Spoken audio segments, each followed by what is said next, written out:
exactly 4 minutes and 23 seconds, I'm going to show you the moment my neighbors realized they'd been mocking a multimillionaire for 3 years. But first, you need to see what they did that made me decide to buy their house from right under them. And trust me, their reaction when they found out, it was priceless. My name is Alex, and for 3 years, my neighbors treated me like absolute garbage. They called me trailer trash, complained about my ugly car lowering their property values, and actually started a petition to get me evicted from my own property. Picture this. I'm 28 years old, driving a beat-up 2003 Honda Civic, wearing thrift store clothes, living in a small house that honestly, yeah, it needed work. My neighbors? The Johnsons lived in an $800,000 McMansion next door. Perfect lawn, 3 luxury cars, the works. Mrs. Johnson, Karen, because of course her name was Karen. She made it her personal mission to make my life hell. She called the city on me 47 times in 3 years, 47, for things like grass too long, it was 4 inches, car parked improperly, it was perfectly legal, and my personal favorite, suspicious activity because I worked weird hours.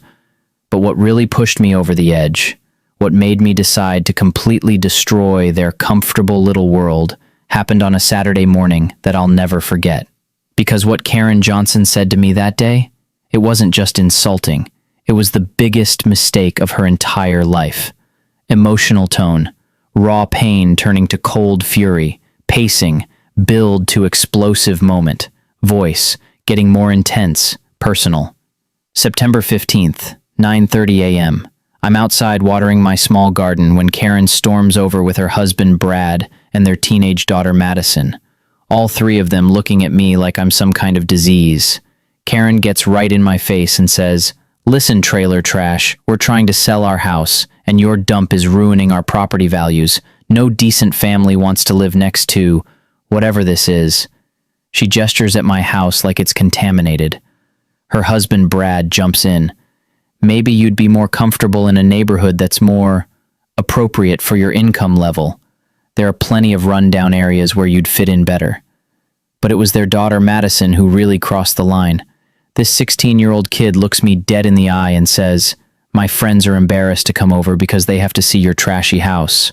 Why don't you just admit you can't afford to live here and move somewhere with other poor people?"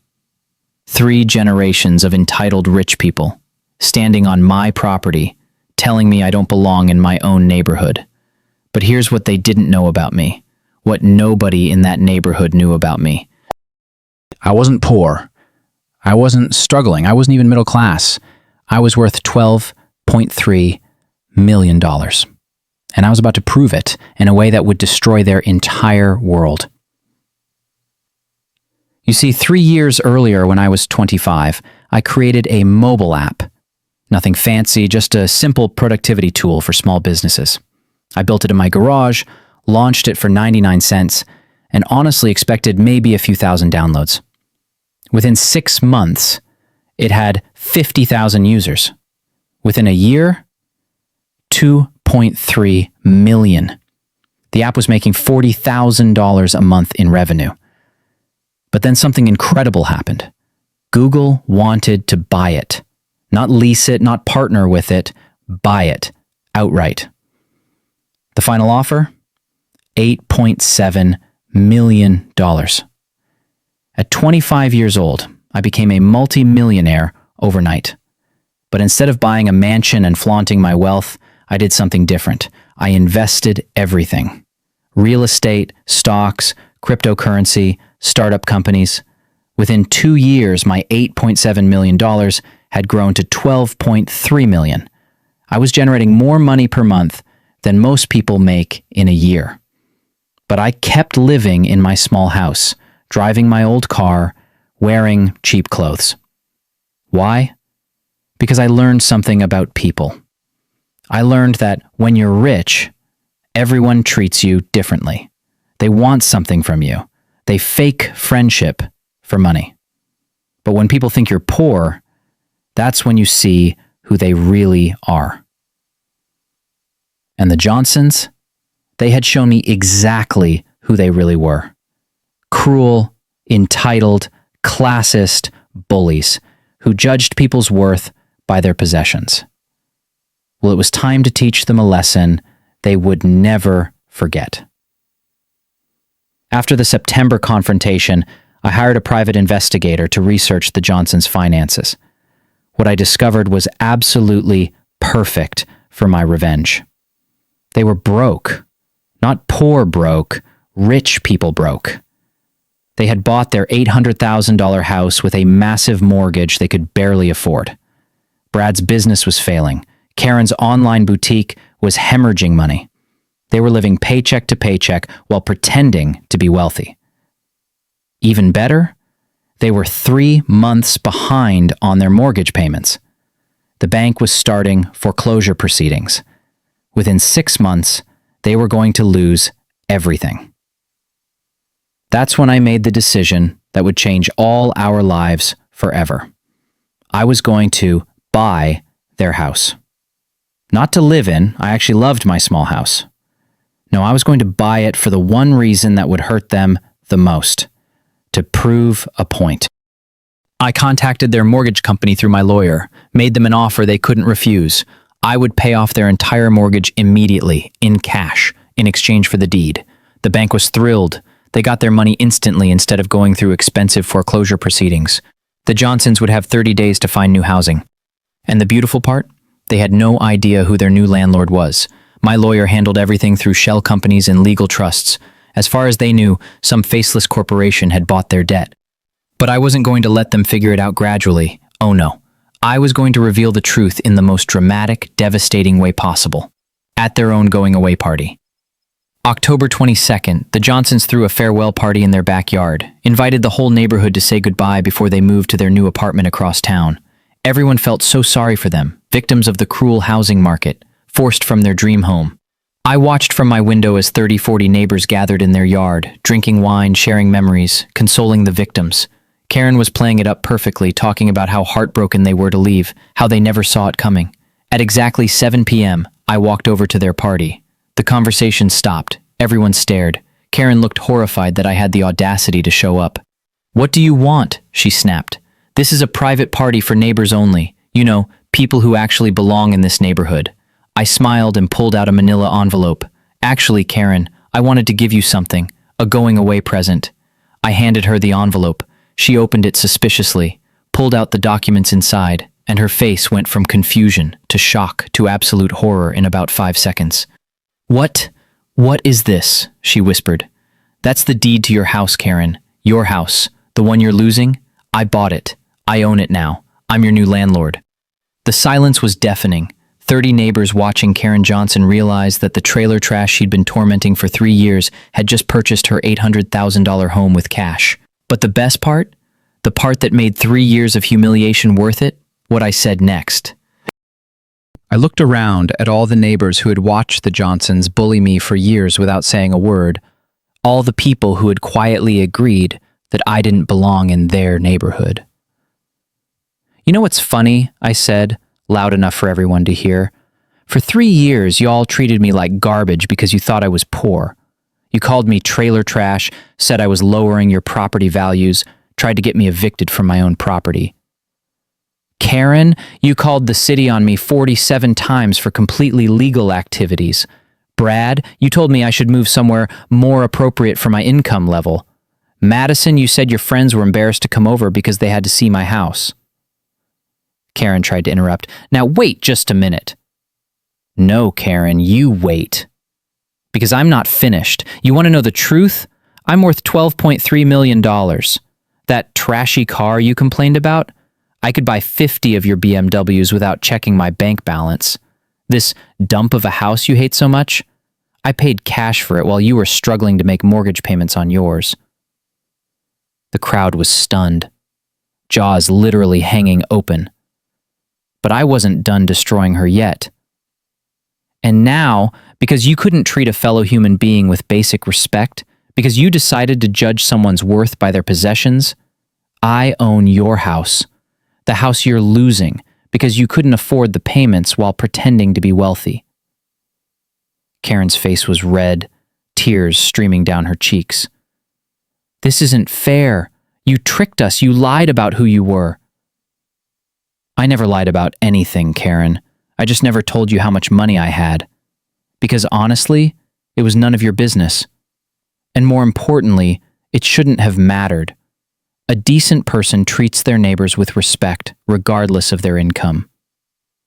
That's when Brad lost it completely, started screaming about lawsuits and fraud and how this was all illegal, which gave me the opportunity to deliver the final, devastating blow. Actually, Brad, since you're talking about legal matters, there's something else you should know. When I purchased your house, I also acquired all the records of your complaints against me. 47 false reports to the city, 12 noise complaints that were investigated and dismissed, and 5 police calls for suspicious activity that turned out to be. My lawyer says that's harassment. Systematic, documented harassment over a 3-year period.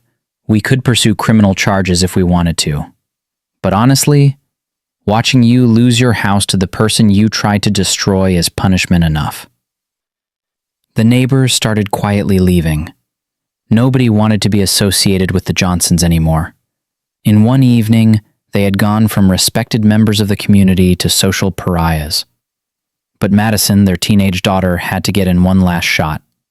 This is so unfair. Just because you have money doesn't mean you're better than us. I looked at this kid who had called me trash to my face and said, "You're absolutely right, Madison. Having money doesn't make me better than you. But treating people with kindness and respect, that does make me a better person than your family." Karen made one last desperate attempt. "Please, Alex, we're sorry. We didn't know. We made a mistake. Can't we work something out?" I pretended to consider it for a moment. "You know what, Karen? You're right. You didn't know who I was. But here's the thing. You knew who you were, and you chose to be cruel to someone you thought couldn't fight back. That tells me everything I need to know about your character. The eviction notice stands. You have 30 days. The Johnsons moved out exactly 28 days later. Karen cried the entire time they were loading the moving truck. Several neighbors came by to help, but mostly they just stared at my house, probably wondering how much money I actually had. I never moved into their house. Instead, I did something that I think my money was really meant for. I converted it into a transitional home for families experiencing homelessness. 4 families at a time can stay there for up to 6 months while they get back on their feet. The irony is beautiful. The house that the Johnsons used as a symbol of their superiority over poor people is now literally helping poor people rebuild their lives. But the real satisfaction? 3 months later, I was outside watering my garden when I saw Karen drive slowly past the house. She stopped, rolled down her window, and just stared at the families playing in what used to be her backyard. Kids laughing, parents working in the garden, people helping each other. She saw me watching her and quickly drove away. But in that moment, I think she finally... The other neighbors? Complete 180-degree change in attitude. Suddenly everyone wanted to be my friend. Dinner invitations, holiday parties, business opportunities, all from people who had ignored me for 3 years. I politely declined most of them, because I learned something important. When people only respect you after they find out you're wealthy, that's not really respect at all. 6 months later, I got a letter from Madison Johnson. She was applying to colleges and wrote to apologize for her family's behavior. She said losing their house taught her that judging people by their possessions was wrong, and she wanted to study social work to help families in crisis. I wrote back, told her I respected her growth, and offered to pay for her college education if she maintained good grades and spent 20 hours a month volunteering at homeless shelters. She accepted, and she's now a senior studying social work at UCLA. Karen and Brad? They moved to a small apartment across town. Brad's business never recovered, and Karen had to get a job at Target to make ends meet. The last I heard, they were doing okay, but living very differently than before. The lesson here isn't that money solves everything, or that revenge is always the answer. The lesson is about how we treat people when we think they can't fight back, about how our character is revealed not by how we treat people who can help us, but by how we treat people who seemingly can't.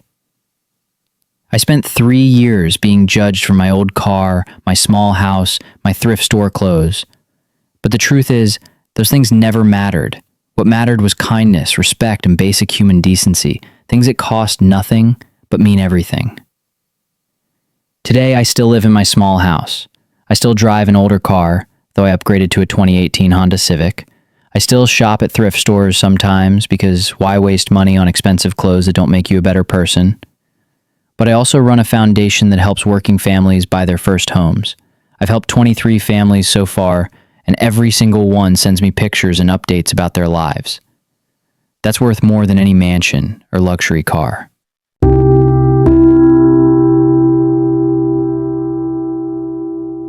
The house next to mine? It's still a transitional home for families in need. In 2 years, we've helped 31 families get back on their feet. Some have bought their own homes, others have moved into stable apartments. All of them have rebuilt. If this story taught you something about judging people by appearances, smash that like button. If you want to hear more stories about justice, karma, and people getting exactly what they deserve, subscribe and hit the notification bell. And in the comments, tell me, have you ever been underestimated because of how you looked or what you drove? How did it feel? And more importantly, how do you treat people who seem to have less than you? Next week, I'm telling the story of how a janitor at a tech company turned out to be the secret owner of the building, and what he did when he overheard executives planning to fire him for being too old. Trust me, that revenge was even sweeter than this one.